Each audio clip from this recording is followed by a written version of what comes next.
और उधर मध्य प्रदेश, राजस्थान और छत्तीसगढ़ के विधानसभा चुनावों में बीजेपी की जबरदस्त जीत हुई है। इस जीत का असर अगले साल होने वाले लोकसभा चुनावों में भी दिखाई देगा। बीजेपी के इस प्रदर्शन और 2024 के लोकसभा चुनाव को लेकर एपीएन न्यूज ने प्रदेश के पर्यटन और संस्कृति मंत्री जयवीर सिंह से खास बातचीत की। बातचीत में कैबिनेट मंत्री जयवीर सिंह ने कांग्रेस और सपा पर तंज कसा। उन्होंने कहा, 5 राज्यों में हुए विधानसभा चुनावों का असर इंडिया गठबंधन पर दिख रहा है। के कैबिनेट मंत्री जयवीर सिंह जी मौजूद हैं।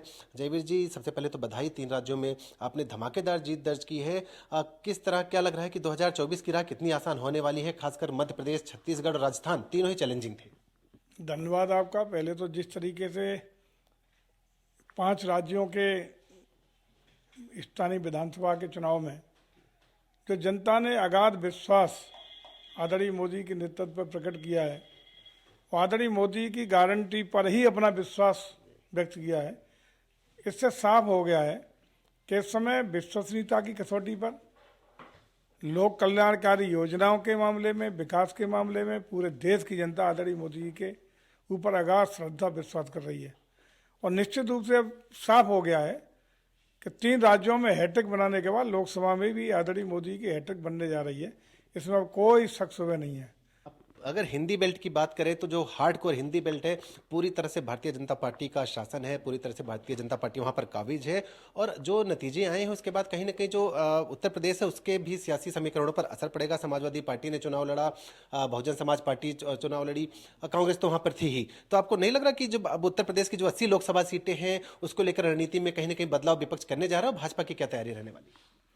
देखिए, हम लोग पहले भी कहते रहे हैं कि गठबंधन में ये इकट्ठे लड़ें या अलग अलग लड़ें, इससे भारतीय जनता पार्टी की सेहत पर कोई फर्क पड़ने वाला नहीं है।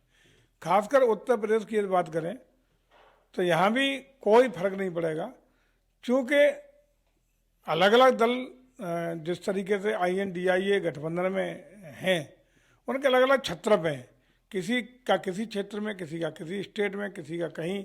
सवाल जातीय जनगणना बड़ा मुद्दा रहा। इन चुनावों में भी जातीय जनगणना का सवाल उठा। समाजवादी पार्टी लड़ी रही थी, कांग्रेस भी लगातार जातीय जनगणना की मांग कर रही है।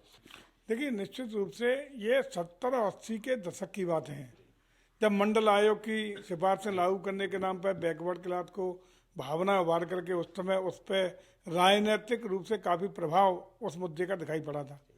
लेकिन आज की तारीख में 70-80 की राजनीति में दशकों व्यतीत हो गए और लंबा पानी गुजर चुका है। अब आज का जो नया भारत है, युवा भारत है, पढ़ा लिखा भारत है, गांव गरीब की बात करने वाले लोग हैं, महिलाओं को आगे बढ़ाने वाले लोग हैं।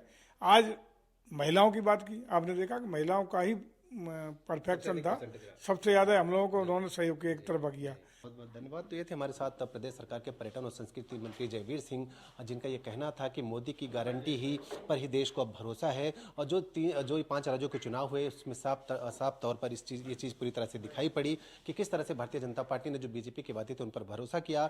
जातीय जनगणना की जो मांग थी विपक्ष की उसको खारिज किया। तमाम जो वादे किए थे विपक्ष ने उन पर भरोसा नहीं जताया, मोदी की गारंटी पर ही जनता ने भरोसा जताया है। कैमरा पर्सन विनोद के साथ आनंद सिंह, एपीएन न्यूज़।